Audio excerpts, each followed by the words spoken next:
नमस्कार. म्हाडा बस कंपस सर्व 2026 scheme code 477 गगन इला मोहम्मदवाडी 6 flat आहे. 325 ते 416 स्क्वेअर फुटाचे 14,90,000 ते 18,40,000 1 आरके किंवा 1 BHK असणार आहेत.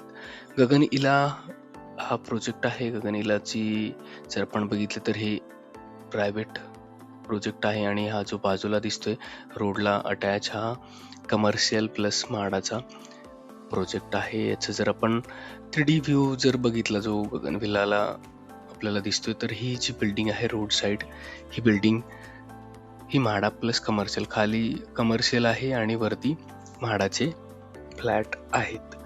तर असा त्याचा 3D व्ह्यू आहे. याचं लोकेशन जर बघितलं तर NIBM जो रोड आहे त्या रोडलाच लागून आहे. याचं सध्याच जर आपण बघितलं तर अशा प्रकारची ती बिल्डिंग आहे. खाली कमर्शियल काही गाळे आहेत आणि वरती म्हाडासाठीचे फ्लॅट आहेत. ओके, तर असं याचं बिल्डिंगचं एक्सटेरियर आहे.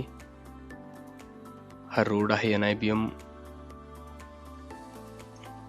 आणि याचं जर लोकेशन आपण बघितलं तर हा मोहम्मदवाडी आजूबाजूचा परिसर जर बघितला तर बाजूला लागून उंदरीचा एरिया आहे जो की ध्रुव स्कूल जर बघितलं, दिल्ली पब्लिक स्कूल, असा आजूबाजूचा जर एरिया बघितला आणि पुण्याच्या बाजूला जर बघितलं वानवरी असेल किंवा कॅन्टोन्मेंट पुणे कॅम्पचा एरिया, कोंडवा ह्या बाजूला येवलेवाडी किंवा जो कात्रज आणि पिसोळी जो रोड आहे सासवडकडे जाणाऱ्या रोडला कनेक्ट होतो हडपसरचा, तर असं लोकेशन आहे. याचा जर आपण रेरावर बघितले तर गगन इला जो 2020ला कम्प्लीट होणार होता, रिवाईज होऊन 2025ला तो कम्प्लीट आहे प्रोजेक्ट ऑलरेडी.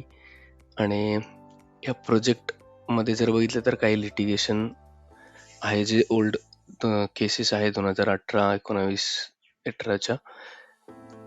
ओके, तर आपण जर बघितलं AB आणि जी कमर्शियल प्लस म्हाडा असं दिलेली बिल्डिंग म्हाडासाठीची बिल्डिंग आहे, तर याच्यात जवळपास 10 फ्लोअर आहेत.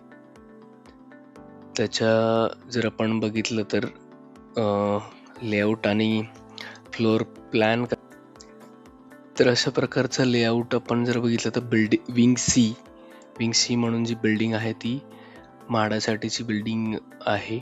यामध्येच वरती फ्लोअरला म्हाडाचे फ्लॅट आहे. आपण जर सी विंग जर बघितली तर 6th फ्लोअर वरती म्हाडाचे फ्लॅट जर बघितलं 3rd, 4th, 5th, 6th असे जवळपास 25 फ्लॅट आहे. त्याच्यातले 6 जे पेंडिंग आहेत ते आत्ताच्या स्कीममध्ये आहे. याच्यात जर आपण floor plan, typical floor plan जर बघितला तर साईडचे जर आपण बघितलं की स्टडी रूम आहे एक, असे बाजूला लिव्हिंग, किचन, बाथरूम, वॉशरूम असे आहे. त्याच्या बाजूलाही एक जर आपण बघितलं तर 1 BHKचा प्लॅन दिसतोय की किचन, स्टडी रूम म्हणून दिलेलं आहे, वॉशरूम आणि बाथरूम असं दिलेलं आहे. त्याच्या बाजूला आतमध्ये जर बघितले तर लिव्हिंग, किचन असे छोटेसे 1 RKचे सुद्धा फ्लॅट त्या ठिकाणी दिसत आहे, जे की लिव्हिंग, किचन आणि बाथरूम, वॉशरूम असे आहेत. तर असा याचा प्लॅन आहे. बाल्कनी तर कुठे दिसत नाहीये फ्लोअर प्लॅनमध्ये. तरी जर आपण बघायचं म्हटलं तर उंदरीचा एरिया सुद्धा बऱ्यापैकी डेव्हलप आहे, जिथे न्याती किंवा बाकी चांगले बिल्डरचे प्रोजेक्ट आहे. याचं जर आपण प्रॉपर्टी रेट जर बघितला तर 8,000 आसपास जवळपास याचा 99 एकरच्या रेफरन्सने ॲव्हरेज आहे. तो म्हाडासाठी असेल असं नाही, पण जर आपण कम्पॅरिझन केलं तर जवळपास 30 लाखाच्या आसपास ती प्राईस होते. पण बाकी जर बघितलं प्लॅन आणि इतर गोष्टी डिपेंड आहे. माहिती आवडली तर नक्की लाईक, शेअर आणि फॉलो करा. थँक्यू.